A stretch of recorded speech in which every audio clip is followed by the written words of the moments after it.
네, 오늘은 성탄절을 앞두고 보내는 마지막 대림절입니다. 오늘은 메시아가 오셔서 이루게 될 궁극적인 하나님의 나라에 대해서 여러분과 나누고자 합니다. 이사야의 메시아 예언은 7장과 9장 그리고 11장에서 다시 이어집니다. 11장 1절입니다. 이새의 줄기에서 한 싹이 나며 그 뿌리에서 한 가지가 나서 결실할 것이요.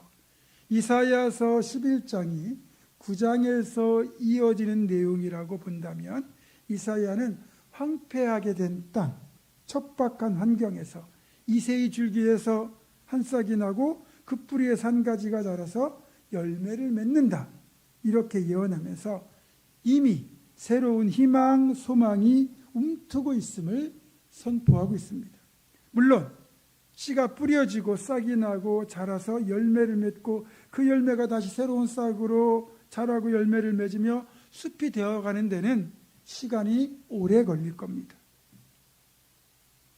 일단 여기에서 이새의 줄기는 바로 다윗의 자손으로 오시는 메시아를 의미합니다. 메시아가 다윗의 자손인 이유는 다윗이 하나님의 마음에 합한 사람, 그 누구보다 하나님을 향한 진정한 예배자였던 것처럼 오시는 메시아 역시 하나님이 진정 기뻐하시는 분이고, 이 메시아를 통하여 진정한 예배가 드려지는 하나님의 나라가 세워질 것을 다윗의 자손 이새의 줄기라는 것으로 알려주고 있는 겁니다.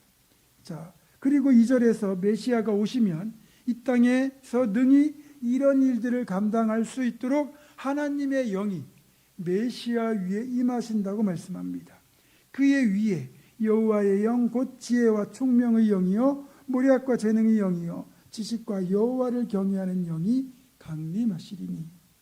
자, 복음서를 보면 메시아로 오신 예수님이 세례 요한에게 세례를 받으시고 물에서 올라오실 때 하나님의 성령이 예수님 위에 비둘기같이 임하셨고, 그때 하늘에서 이는 내 사랑하는 아들이요 내 기뻐하는 자라 라고 하시는 소리가 들렸습니다. 그러니까 제가 앞에서 말씀드린 것처럼 메시아는 하나님이 기뻐하시는 하나님 마음에 합한 분이었고, 이 메시아를 통하여 영과 진리로 드리는 예배가 참된 예배임을 또 알려주셨습니다. 그렇다면 메시아에게 임하시는 하나님의 영은 구체적으로 어떤 능력으로 임하는 영일까요? 일단 이 능력이 어디서부터 내려옵니까? 위에서부터 내려온다고 되어 있잖아요. 자, 위로부터 내려온다는 건 그것이 이 땅에는 존재하지 않는다는 겁니다. 즉 세상이 줄 수 없는 것, 세상에서 구할 수 없는 것, 오직 하늘에서만 주실 수 있고, 그래서 하늘에서 내려오는 것이라는 뜻입니다. 참고로 여러분, 우리 자녀들 공부 잘하고 지혜롭고 명철한 자녀가 되길 다들 원하지 않습니까?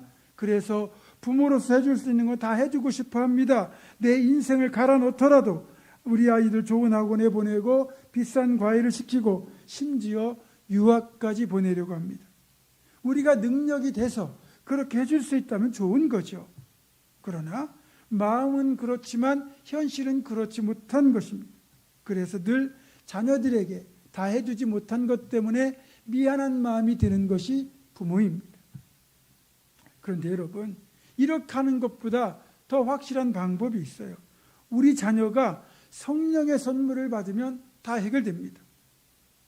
그러면 우리의 연약함, 어리석음, 부족함이 하나님 안에서 강해지고 지혜로워지고 완전하게 되어집니다. 성령이 임하면 그렇게 되잖아요. 2절을 보십시오. 그의 위에 여호와의 영 곧 지혜와 총명의 영, 모략과 재능의 영, 지식과 여호와를 경외하는 영이라고 분명히 말하지 않습니까? 그러니까 세상 공부에만 매달리게 하지 말고 우리 자녀들이 하나님을 경외하는 자녀로 예배를 최우선으로 하는 그런 자녀가 되도록 교육하시면 그게 진짜 자녀에게 복된 겁니다. 다음 3절 상반절, 그가 여호와를 경외함으로 즐거움을 삼을 것이며, 이렇게 말씀하고 있는데, 메시아가 이루실 하나님의 나라는 여호와 하나님을 경외하는 것을 즐거움으로 삼는 나라입니다. 여러분은 여러분의 인생의 즐거움을 무엇으로 삼고 있습니까? 이왕이면 즐거운 인생을 사는 것, 그게 복된 건데 여러분은 어떨 때, 무엇을 할 때 즐거우십니까?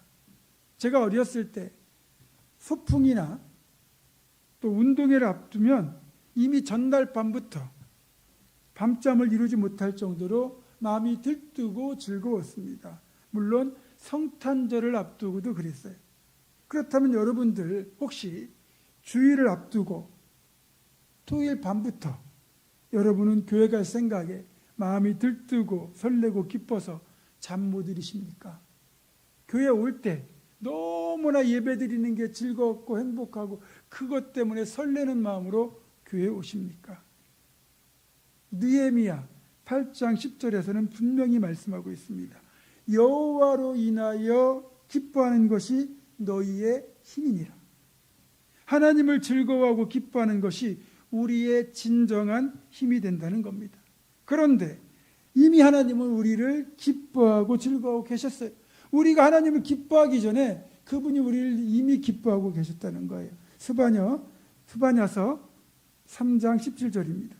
너희 하나님 여호와가 너희 가운데에 계시니 그는 구원을 베푸실 전능자이시라. 그가 너로 말미암아 기쁨을 이기지 못하시며 너를 잠잠히 사랑하시며 너로 말미암아 즐거이 부르며 기뻐하시리라. 아멘. 여러분, 우리가 하나님을 기뻐하고 즐거워하면 당연히 하나님도 우리를 기뻐하고 즐거워하십니다. 아니, 먼저 즐거워하고 기뻐하셨어요.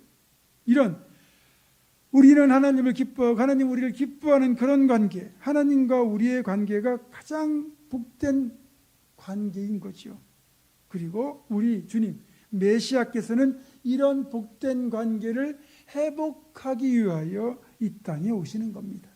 다음으로 메시아를 통하여 이루실 하나님의 나라는 공의와 정의가 회복되는 세상입니다. 이사야 11장 3절 하반절부터 5절입니다. 그의 눈에 보이는 대로 심판하지 아니하며 그의 귀에 들리는 대로 판단하지 아니하며 공의로 가난한 자를 심판하며 정직으로 세상의 겸손한 자를 판단할 것이며 그의 입에 막대기로 세상을 치며 그의 입술의 기운으로 악인을 죽일 것이며 공의로 그의 허리띠를 삼으며 성실로 그의 몸에 띠를 삼으리라. 아멘. 출애굽 이후에 하나님께서 가나안 땅에 들어가서 살게 될 이스라엘 백성들의 삶을 생각하면서 하나님이 가장 강조하셨던 것 중에 하나가 가나안 땅에 들어가거든 올바르고 공정한 재판을 해라. 그런 사법제도를 세우는 것이었습니다. 왜 그러셨을까요? 인간의 본성은 권력과 돈에 약하기 때문입니다. 그것 때문에 진실과 상관없이 불의한 재판이 이루어질 수 있음을 하나님이 알고 계셨어요. 그래서 그렇게도 올바른 재판, 사법제도를 당부하셨던 거거든요. 그런데 가나안 땅에 들어가서도 사람들의 어떤 재판은 올바르지 못했습니다. 그리고 이런 상황은 예수님 당시에도 크게 다르지 않았습니다. 누가복음 18장을 보면 끈질기게 기도하고 포기하지 말아야 될 것을 비유로 가르치시는 내용이 나오는데 거기에 보면 가난한 과부, 억울한 일을 당한 과부와 이 과부의 청을 들어주지 않으려고 하는 불의한 재판관이 등장합니다. 주님이 이런 비유를 드실 정도로 예수님 당시에도 불의한 재판이 이루어지고 있었죠. 세상의 재판장들은 보이는 것을 가지고 또 자기 이익과 이해관계를 따라서 재판하고 그리고 판결을 내립니다. 이건 우리나라도 크게 다르지 않을 겁니다. 최근에도 외주업체 직원 하나가 타사 냉장고에서 초코파이 하나 꺼내 먹었다고 유죄 판결을 내리고 또 버스기사가 승객에서 받은 잔돈으로 믹스커피 한 잔 빼먹었다고 유죄 판결을 받았던 일이 있잖아요. 반대로 힘 있는 자들이 수십억, 수백억의 뒷돈을 받고 뇌물을 받아도 그렇게 아무리 큰 죄를 지어도 소위 법조계 관행이라고 하는 전관예우를 따라서 그런 전관예우 변호사를 사용하게 되면 처벌을 훨씬 가볍게 해주거나 아예 무죄 판결을 받기도 합니다. 여러분, 이게 세상의 재판의 현실입니다.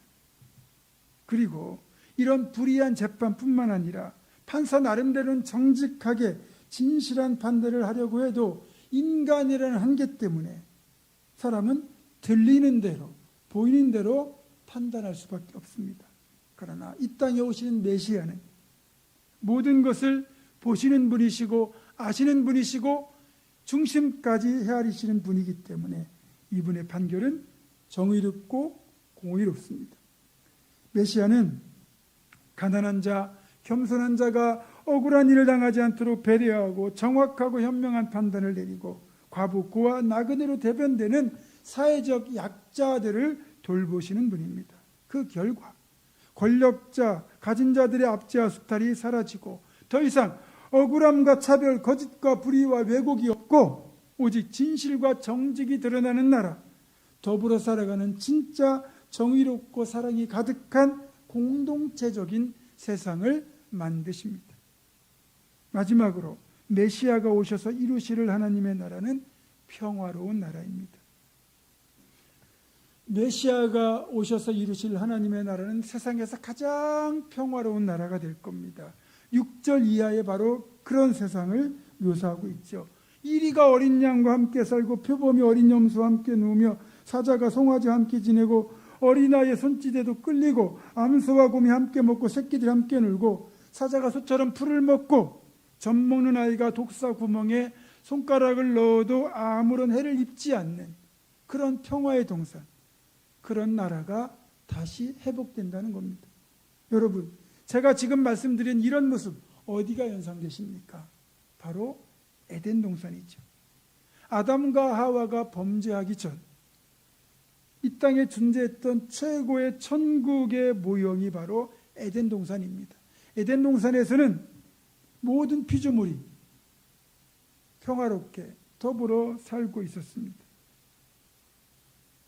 하나님께서, 그러니까 메시아께서 오셔서 이루실 궁극적인 하나님의 나라는 바로 이런 평화의 세상입니다.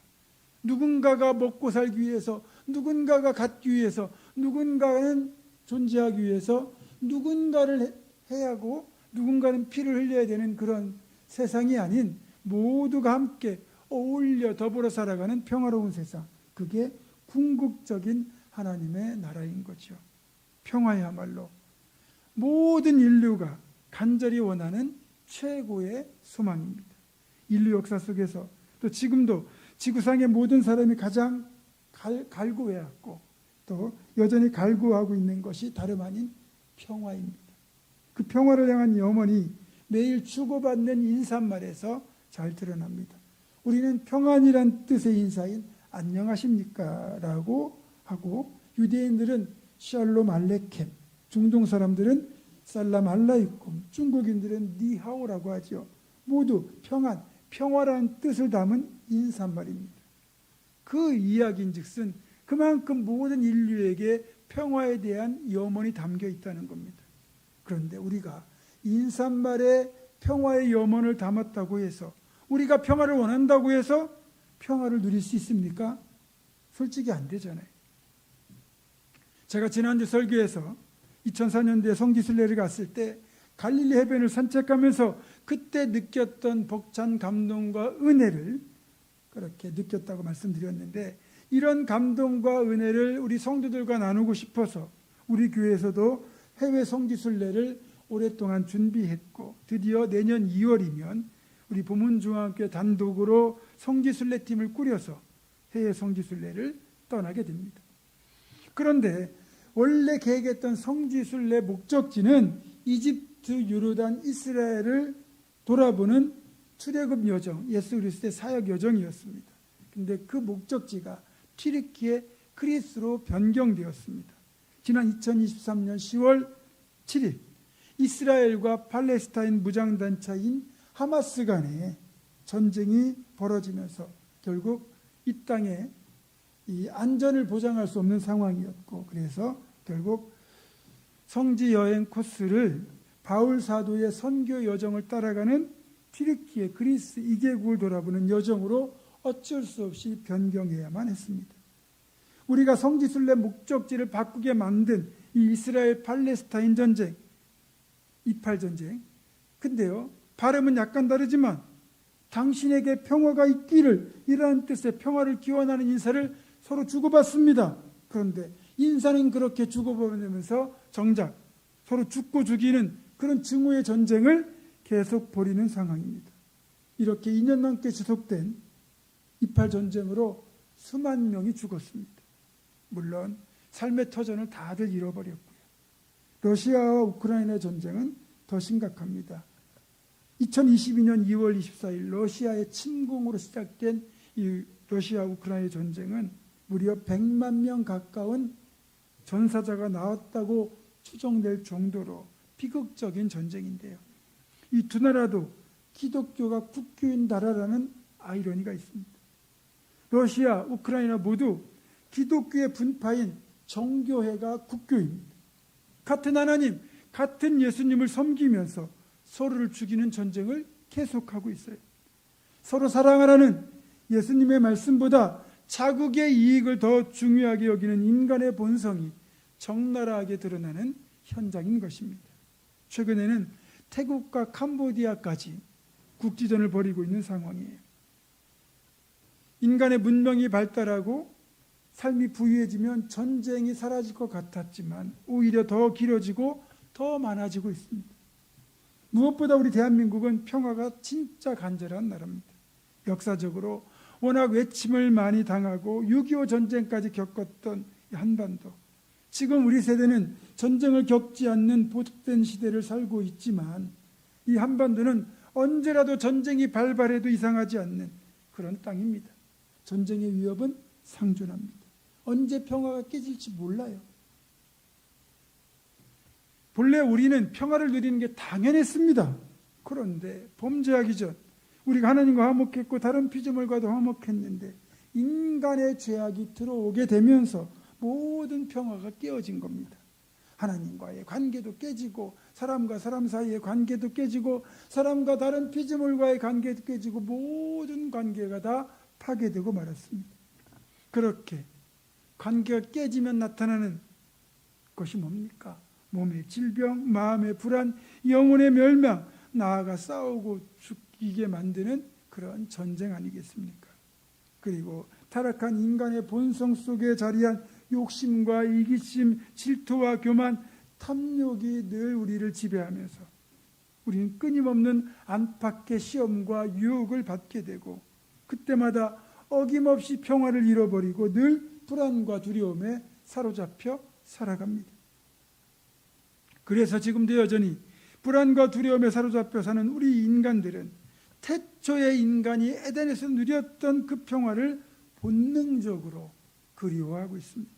몸과 마음의 평화, 영혼의 평화, 삶의 평화, 공동체의 평화, 나아가 모든 이들의 평화, 궁극적으로는 하나님과의 평화까지 모든 관계가 평화를 이루고 더불어 살아가는 그런 세상을 소망하고 있습니다. 그런 우리에게 진정한 평화를 주시기 위하여 메시아가 이 땅에 오시는 사건이 바로 성육신, 성탄인 것입니다. 그래서 메시아께서 이 땅에 평화의 주님으로 오셨다는 것은 누구에게나 큰 기쁨의 소식이고 모두에게 해당하는 구원의 소식이 되는 겁니다.